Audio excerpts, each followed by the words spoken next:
Welcome to Made in Bartlett, episode number 2. Made in Bartlett is a program that is dedicated to the primary industries of Bartlett, and we're proud to be in partnership with V2 Media, who's helping us produce this podcast. And we are sponsored by First South Financial, which is a strong supporter of the Bartlett Area Chamber of Commerce.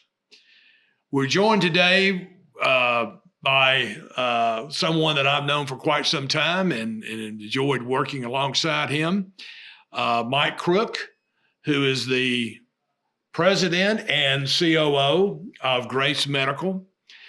Grace Medical is a Bartlett-based company. They're a world leader in ear, nose, and throat industry, primarily the ear industry. And we've asked Mike to come and tell us a little bit about the company and something about his background as well. But before I get started, I want to remind everyone to please subscribe to this podcast if you find this of interest. And we're going to have many more of these throughout the year. So, Mike, welcome to the program. Thank you, John. It's great to be back on your fine podcast. Grace Medical. It's a Bartlett-based company. I know that recently y'all have gone through an expansion. You've been growing. How old is Grace Medical? How long have y'all been around? Grace was originally formed in 1994. First product shipped in 1995. Huh. And the location that you're at now is on Right. Wolf Lake. It's on Wolf Lake, right. Is that your original location? No, and forgive me, I wasn't with the company that long, so I don't know where all of the original locations were. I know at one time they were out here off of Poplar somewhere, and at one time over there, sort of between Bartlett and Arlington. And I couldn't tell you exactly when they came to Wolf Lake Drive, but when I joined the company in 2006, we had 2 or 3 bays in the building that we are currently occupying, and we just recently took over the entire building and renovated it. Oh, okay, great. Now, and correct me if I'm wrong on this, but it's my understanding that originally there was Eagle Vision was one of the companies. There was an umbrella company, I believe, Right. And Grace Medical was the umbrella company, or? No, the original Eagle Vision company was formed by Dr. Jerry Freeman, who was a prominent ophthalmologist here in Memphis. He invented a product called the punctum plug, which treats dry eyes, small silicone molded plug. A separate entity was Grace Medical. Grace Medical was formed by a former Smith & Nephew engineer who worked at Bluff City Machine Works, and started his company manufacturing some products for a little company called Tree Bay and a couple other small companies. And eventually the team at Eagle Vision approached Tony and his partner Alfred Chung to ask if they could set up a silicone molding operation and through contract manufacturing make the plugs for Eagle Vision. And so they did that for a while, and in 2003, the two companies merged under that umbrella you're talking about, which was Clarity Corporation. Okay. And just to clarify to our listeners, our watchers, this plug was for dry eye. Is that correct? Yeah, and, that's correct. It was designed for people who suffer from dry eye. That's correct. And it's that little white place there in the eye. Yeah, right there in the corner of the eye is called your punctum. And so you take a little small plug and plug it up, and that lets the tears back up into the eye to treat the dry eye. Interesting. That's my extent of knowledge of ophthalmology. I'm an ENT guy. Well, it was my understanding, too, because when I first came out to Bartlett, I believe that Eagle Vision was still in business, and they were making those plugs. And there was another company, I believe, in Bartlett as well that was making that plug. Right.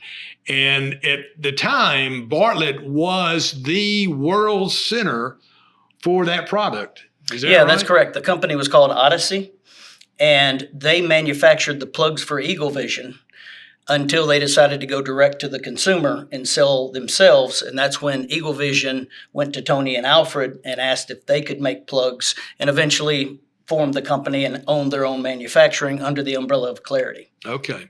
So Grace Medical is solely involved in ear implants. Is that right? ENT. We do ENT. primarily ear implants. Our product line is basically middle ear implants, stapes, prostheses, ventilation tubes to treat children with chronic ear problems, and microsurgical instrumentation.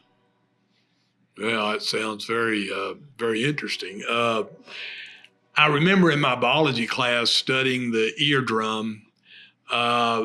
I remember seeing the little pictures. There's a stirrup. There is. Yep. And some other little. There's a hammer. A hammer, yeah. And an anvil. And so Grace Medical makes these products? So there are two types of hearing loss: conductive hearing loss and sensory neural hearing loss. Sensory neural is damage to the nerves, and no surgical procedure can fix that. If a patient has severe sensory neural hearing loss, they can get a cochlear implant. You've probably heard of those. But the basic treatment for standard sensory neural hearing loss is a hearing aid. The other type of hearing loss is conductive hearing loss. And those three bones you're talking about, the hammer, the anvil, and the stirrup, or the malleus, incus, and stapes, as the surgeons call it, there's a disease that erodes those bones away. And so what we do, we manufacture small implants to replace either one, two, or all three of those bones so that you have that acicular chain, as it's called, going from the eardrum down to the inner ear so that sound still travels and the patient can hear. So we work on that side of the business on conductive hearing loss. I can only imagine what kind of tool is being used to implant those. Right. And no glue is used, I don't guess. I mean, how do you adhere it to the ear? Yeah, it's really a tricky deal. And these ear surgeons are some of the most skilled surgeons in medicine. It's a press fit, basically. So the prosthesis either goes from the head of the stapes or from the foot of the stapes up to the eardrum, and it's pressed that way. So if it's pressed too hard, the eardrum tents out and the eardrum's not able to move. So the patient's hearing isn't restored adequately. If it's not pushed hard enough to the eardrum, it'll fall over. Because if you can imagine, when the patient's laying down, the implant is implanted vertically, up, down. But when the patient stands up, your eardrum and your middle ear ossicles or bones are horizontal. So those are just press fit between the drum and the bone. It takes a great deal of surgical skill to get that right. I was going to say, and you only have one shot at it? Or? You can do revision surgeries. Patients would probably prefer that the surgeon get it right the first time. But yeah, it can be redone. Oh, Lordy, that sounds like something I would not want to be involved in. But I'm glad to know that that Grace Medical is leading the charge here, because y'all are considered a world leader in this, are you not? We are. In the United States, we are the market leader by a good bit on the middle ear implant line. Globally, we're probably number 2 in that. Our other primary line is ventilation tubes. And in the U.S., we are somewhere between number 2 and 3, and probably the same globally.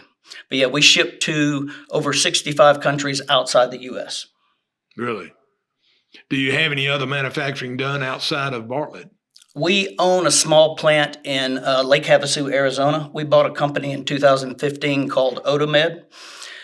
They primarily make ear dressings, post-operative surgical things. They do have a bone dust collector for surgery of the mastoid bone.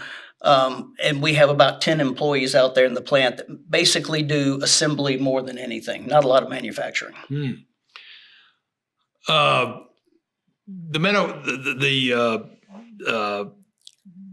that industry, the ENT industry, and now correct me if I'm wrong here, but Richards Medical, which is pretty much the father of most medical device companies here in the Memphis area, had a relationship with Dr. John Shea. Right, that's right. Okay. From the Shea Clinic. Okay, so Shea, could you give us that story? Yeah, so Richards Medical was at the time run by a man named Harry Treese. who invented a lot of orthopedic and ENT products over the years. He started his career, interestingly enough, in Kalamazoo, Michigan as a school teacher. Dr. Homer Stryker came to get Harry to use his machines to make a heel for a walking boot for a patient that had a cast on their foot. And Harry made that. Dr. Stryker hired him, and Harry invented the first turning frame bed for Dr. Stryker and kind of kicked off a lot of the products that started Stryker Medical. Huh. He ended up buying into a company in Memphis that was owned by J. Don Richards called Richards Manufacturing. And J. Don died at some point and Harry took over. They were doing at the time orthopedic implants and soft goods, braces, things like that. And in 1956, Dr. John Shea had seen this new material called fluoroplastic or Teflon being used in orthopedic implants. And he had been working over the years trying to treat a disease called otosclerosis. And that's when those three bones in the ear are kind of frozen and they don't move. They have to be mobile to transmit sound from your ear canal to your eardrum to your inner ear. And there was a procedure called mobilization. There were a few other things he had tried, but he wanted to be able to replace that stapes bone, and it had never been done. So he saw this new material and he thought this would be perfect. He went to Harry Treese at Richards, who at the time was not doing any ENT, took him some cadaveric bones from the middle ear, gave Harry those, and Harry ended up developing the first middle ear prosthesis. Somebody, I don't know where I heard this, Mike, but originally the prototype was made out of ivory soap. Yeah, that's what Harry told me. That he, I was fortunate enough to know him. My first job out of college was with a company that he founded, and he said he took a bar of ivory soap and carved it out to look a lot like a stirrup on a saddle, as it is the hammer, anvil, and stirrup. And he carved it out of ivory soap for the first prototype, and then made it out of fluoroplastic or Teflon for Dr. Shea to implant. Oh, Lord. Yeah.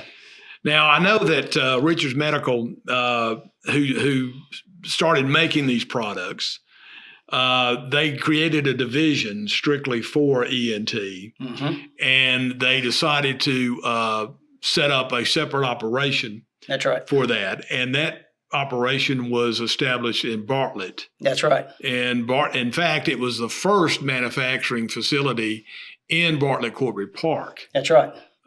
So they had sort of fleshed out a product line which included surgical instrumentation, middle ear implants, ventilation tubes. That was another first for Richards Medical. Previously, surgeons had been making ventilation tubes for children. So the eardrum, and if anyone's had a child with an ear infection, you know how the eardrum bulges out red, angry because there's fluid in there. Kids are crying. So the surgeon will go in and make a little small incision in the eardrum, drain that fluid out, and this tube aerates that middle ear to clear the infection up. So previously, surgeons would make their own out of polyethylene tubing. They would hold tubing up to a candle or a light bulb, flare the ends, cut them, turn it, flare the other end, and make their own vent tubes.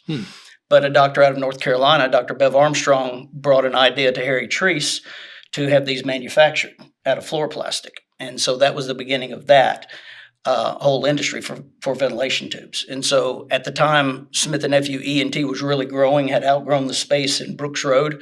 And in 1984, they moved out to Bartlett, and that's really where it was established. And you worked at that facility, is that right? I did. I joined there sometime in the probably late 90s, mid 90s, could have been early 90s. Okay. And your background is engineer or sales? No, or what? Sales and marketing. Sales and marketing. Right. Okay. All right.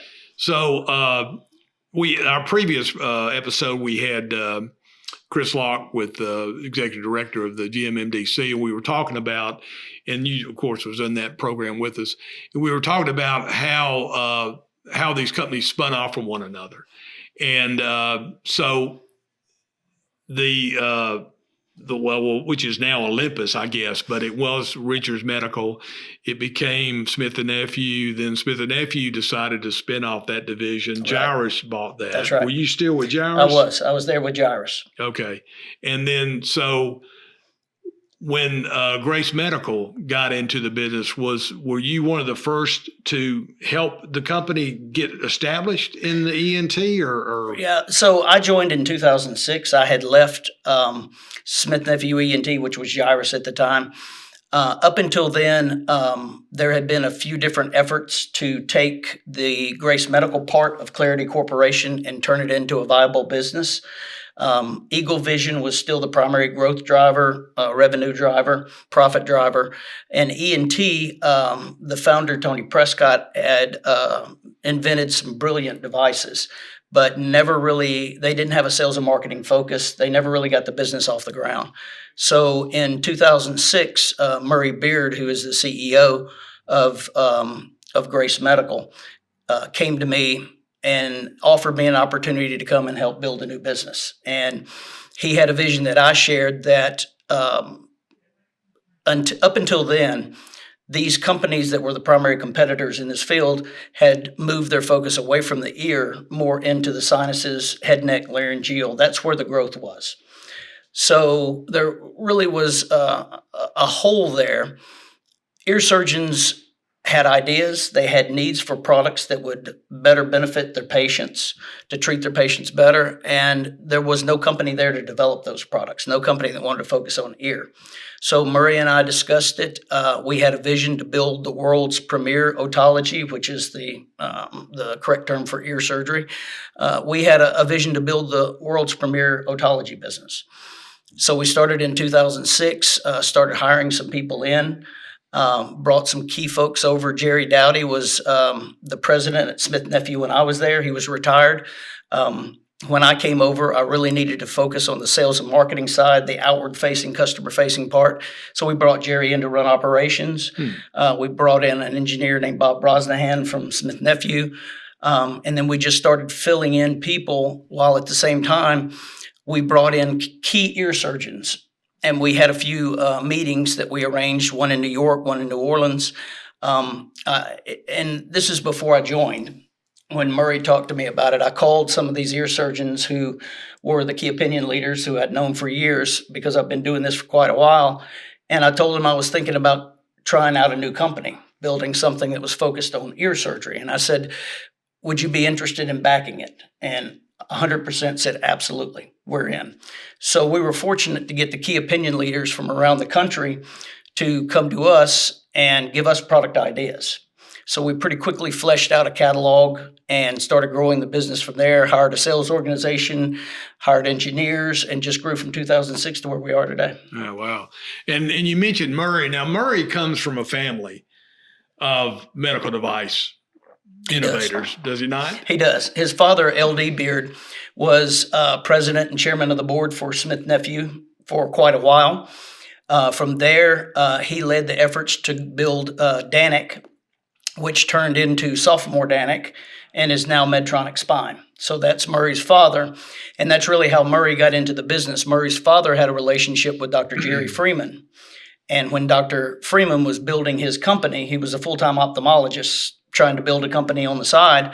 So he reached out to LD, and LD helped him organize it, get it going, and brought Murray in to run it as CEO. Yeah. So y'all located in Bartlett on Wolf Lake Boulevard. You have how many square feet right now? We have right at 14,000 square. No, we have right at 28,000 square feet. Uh-huh. Yeah, we just added 14. Yeah. Yeah. So, and how many employees do you have? Around 120. Okay. And you mentioned you're in how many markets? We are in about 65 countries outside the U.S.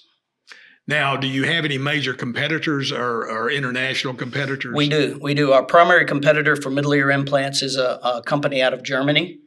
Another of our competitors is Medtronic, has an ENT division out of Jacksonville, Florida.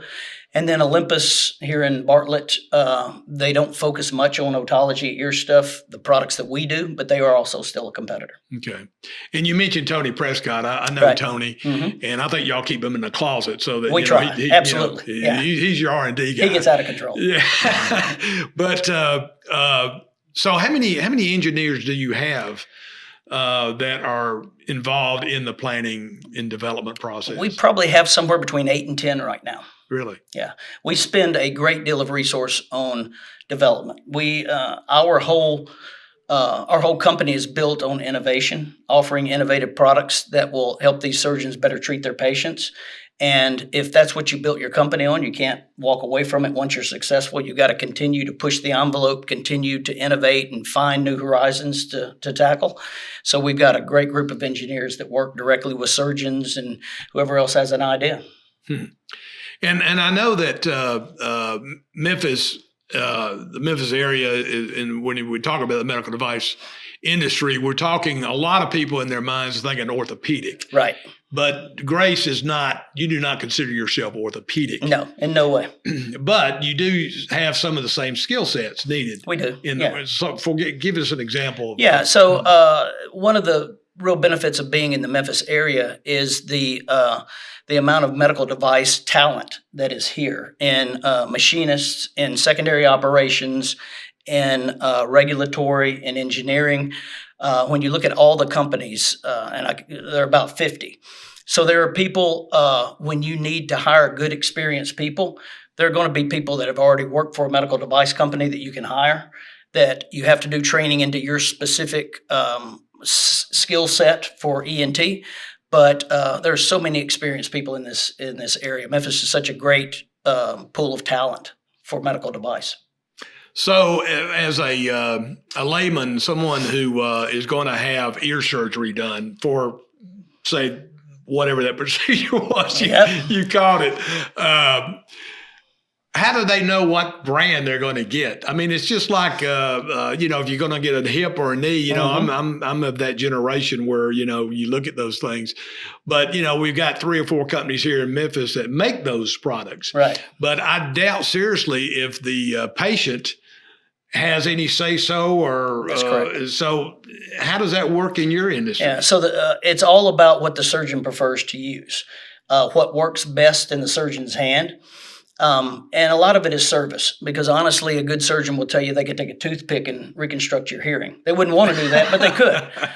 So a lot of it is service. The companies that will be there when they need a specific product or a custom product, companies they can rely on to support what they do, companies who will make sure that the product's there in the operating room when they get it. So that was a big part of building our business, is reaching out and directly contacting surgeons across the United States and world, letting them know that we're here for them. And service is a foundational key of our business, and that's very important. So I could go on, Mike, with more questions, but one thing that sticks in my mind is how, for an ear surgeon, how would an ear surgeon even know how to implant these devices unless someone within your company shows them how to do that? Well, they learn it in training. And so one of the key strategies when we started this push to build the business in 2006 was to reach out to the teaching facilities. Because if you can get the surgeons who teach the upcoming surgeons how to operate, they're going to train them on Grace Medical if that's what they use. So we made a key point to support every what's called a temporal bone lab, where the surgeons go in and practice, and it's the younger surgeons. So a surgeon will go 5 years in medical school where they'll learn to do the basics of ear surgery, and if they want to specialize in it, they'll do 2 more years as a fellowship program. And we reached out to every one of those programs to make sure that the surgeons who are teaching use Grace Medical, so that when they teach the next generation coming up, that generation's trained on Grace Medical. So we have so many surgeons out there now who all they know is Grace, because that's all they were exposed to in their training. And what's some of the universities that you have close relationships with?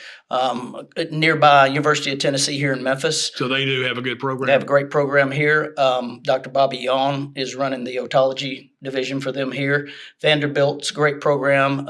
University of Arkansas, Little Rock, St. Luke's, Washington University in St. Louis. Those are some of the close regional ones. But we have very close relationships with surgeons everywhere from USC, UCLA, all the way to NYU and Mount Sinai. So we cover the country down to Miami.